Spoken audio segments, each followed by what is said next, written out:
We are aware of the body in the sitting posture, and we let the mind rest on the body, just as the body rests on the cushion. And without losing this embodied presence of mindfulness, we will now proceed through 6 spokes in the wheel of Satipaṭṭhāna meditation. The 3 body contemplations, contemplation of feeling, mind, and the hindrances. But before doing so, we take a moment to formulate our intention.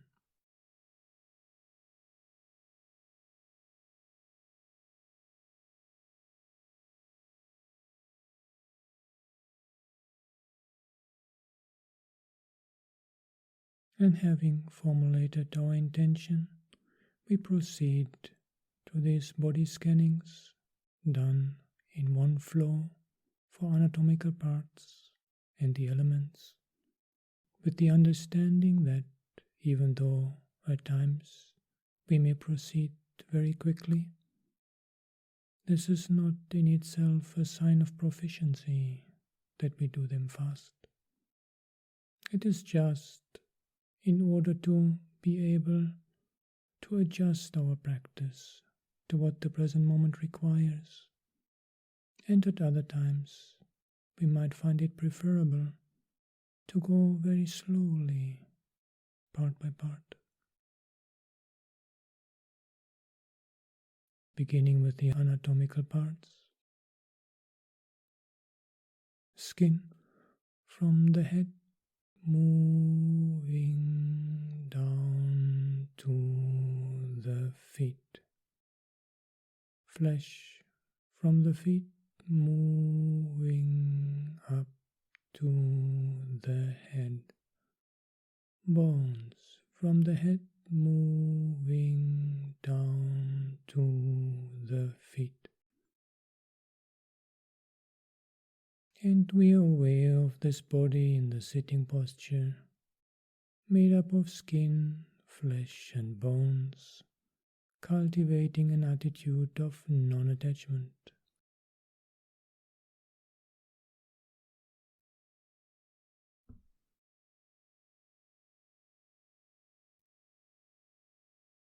And the elements,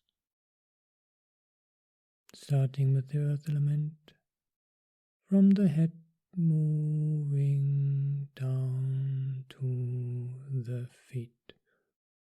Water element, from the feet moving up to the head. Fire element, from the head moving down to the feet. Wind element, from the feet moving up to the head. And we are aware of this body in the sitting posture as pervaded by these 4 elements, with an understanding of their empty nature.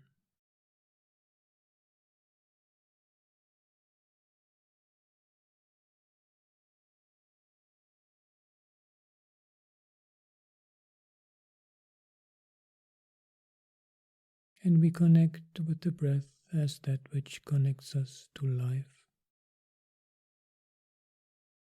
bringing to mind the image of a skeleton to remind us of the fate of this body to fall apart. And with every inhalation, aware this could be my last breath. And even if it is not the last breath, it is certainly one breath closer to death. And with every exhalation, we relax and let go. Relax and let go.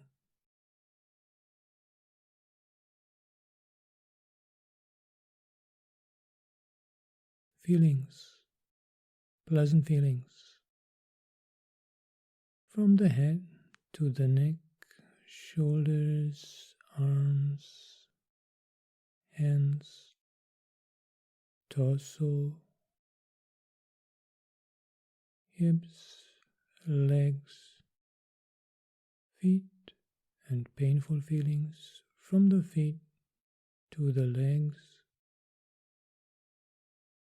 hips, torso,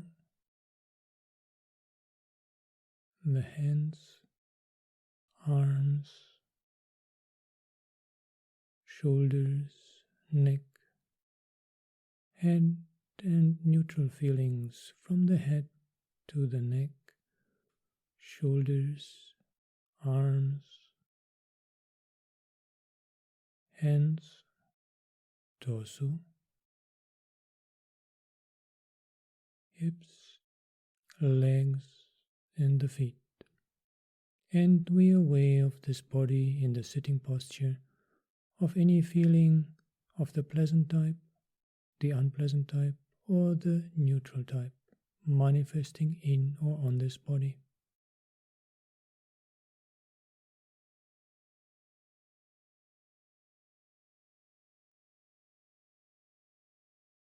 And from having explored bodily feelings, we open the vista of our awareness to any type of feelings, including those predominantly manifesting on the mental level.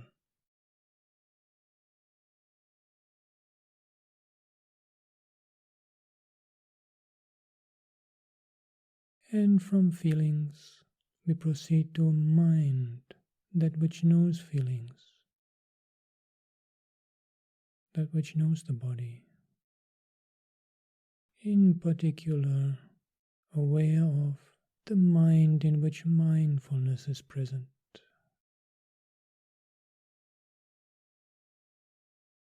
Continuing to familiarize ourselves with the texture, flavor, with the distinct characteristic of our mind when mindfulness is there, when sati is established.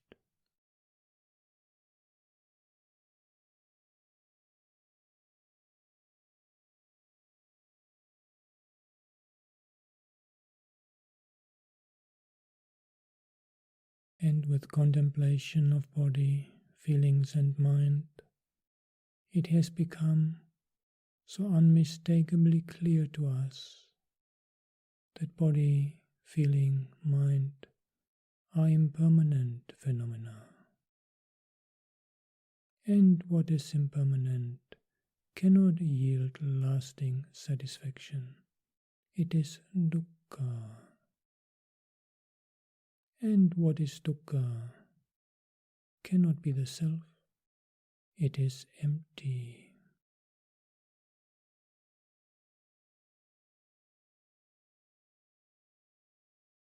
And we proceed to exploring conditionality in a very practical manner with the hindrances, where our task is not only to recognize their presence or absence, but to explore their conditionality.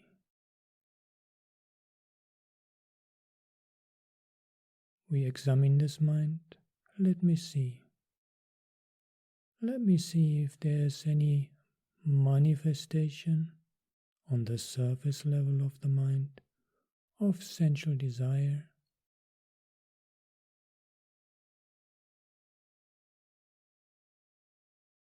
anger,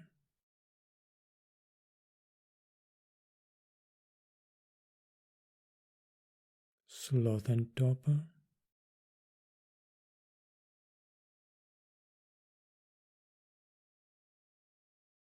restlessness and worry,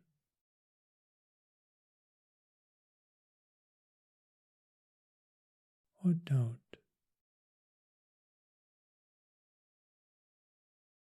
And if we find that any of these 5 hindrances is in the mind, with an attitude of a good chess player, we examine the situation. Now it gets really interesting. Let me see.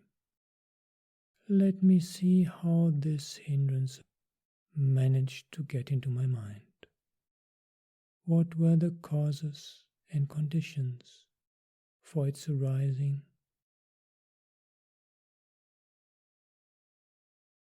And what are the causes and conditions that can help me to get out of it?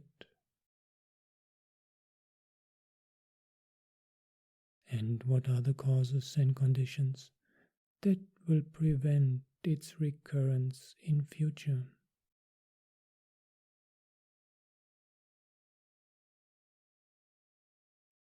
And at times we may find just being mindful and examining these conditions will be sufficient for the hindrance to go into abeyance.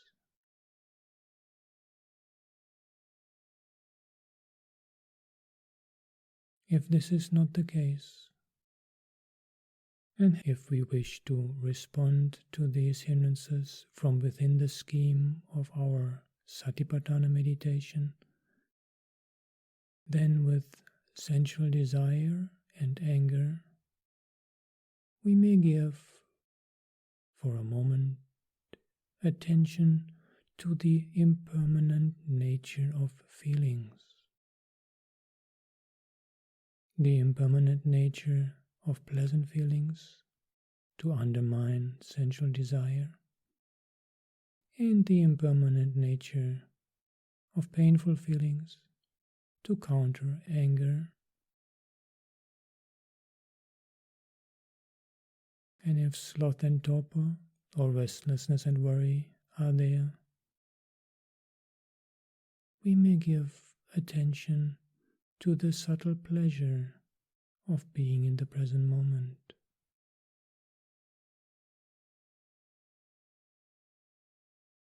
To help the mind gain balance, neither being with too little energy nor with too much energy, that balance of the pleasure of being in the present moment.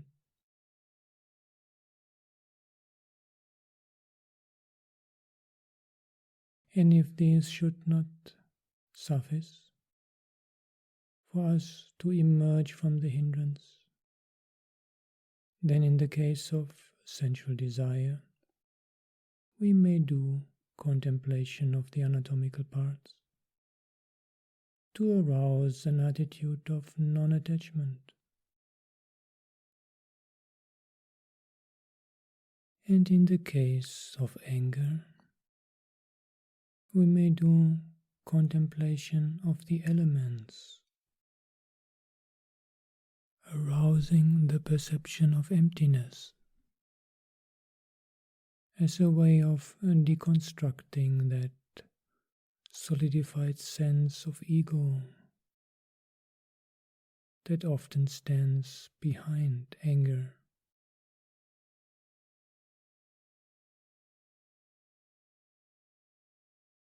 And in the case of sloth and torpor, or restlessness and worry, we may take up contemplation of death. In the case of sloth and torpor, with particular attention to the inhalation, the understanding, this could be my last breath. And in the case of restlessness and worry, particular emphasis on the exhalation, relaxing and letting go.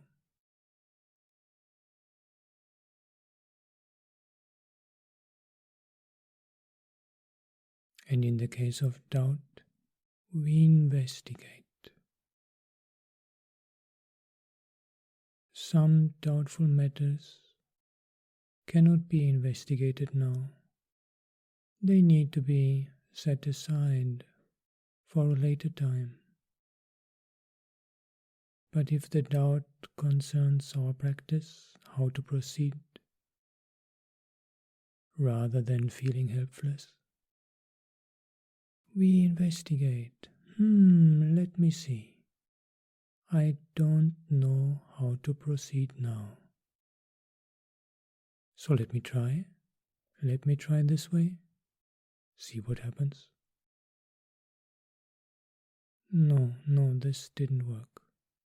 So let me try that way. See what happens. This works. Sooner or later, by investigating, we will find a solution. And having found the solution from our own experience, we know in future how to proceed. And we learn to rely on ourselves, to become our own teacher.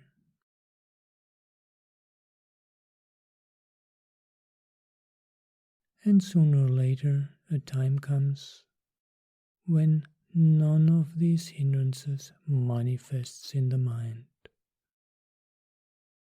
They have been surpassed, and the mind has become greater, more concentrated, and more liberated than it was before.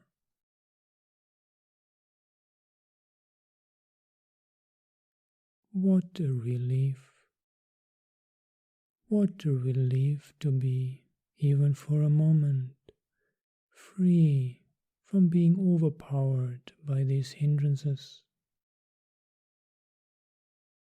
Oh, the mind is like crystal clear water, not colored by sensual desire, not boiling in anger, not overgrown by the algae of sloth and torpor, not tossed around by the winds of restlessness and worry,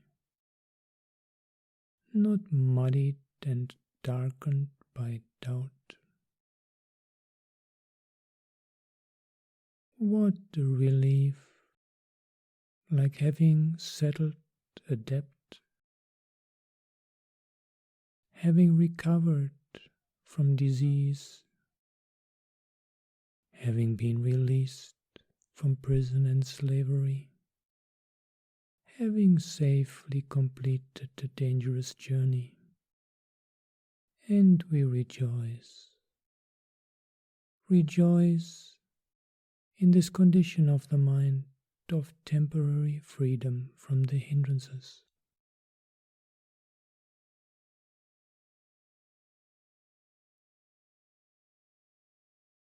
This experience of the mind that is temporarily free from the hindrances gives us a foretaste of the final goal. This is what the practice leads us to. A mind in which the defilements do not manifest at all.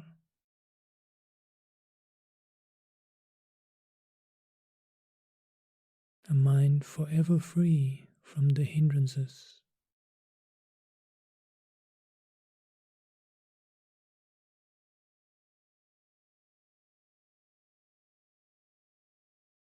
And inspired by this goal, and with that clarity of the mind, that clarity through the temporary absence of the hindrances, we proceed to our open practice.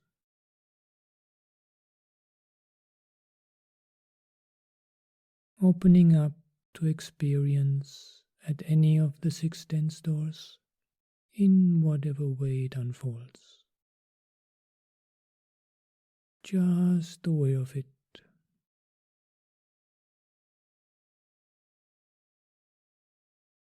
Rooted in whole body awareness, fortified with non-attachment, emptiness, and that liveliness to the present moment through having faced our mortality. that direct feeling of impermanence, that exquisite flavor of the mind when mindfulness is present, and that clarity, that crystal clarity of the mind. With all these qualities and understandings, insights of our cultivation of Satipatthāna up to this point,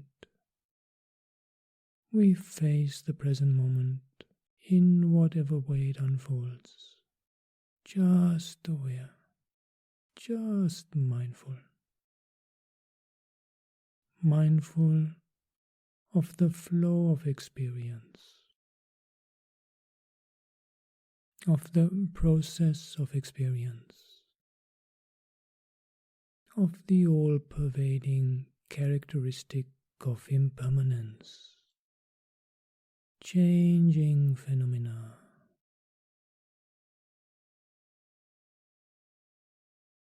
just the flow, just the flux, and we are aware of it.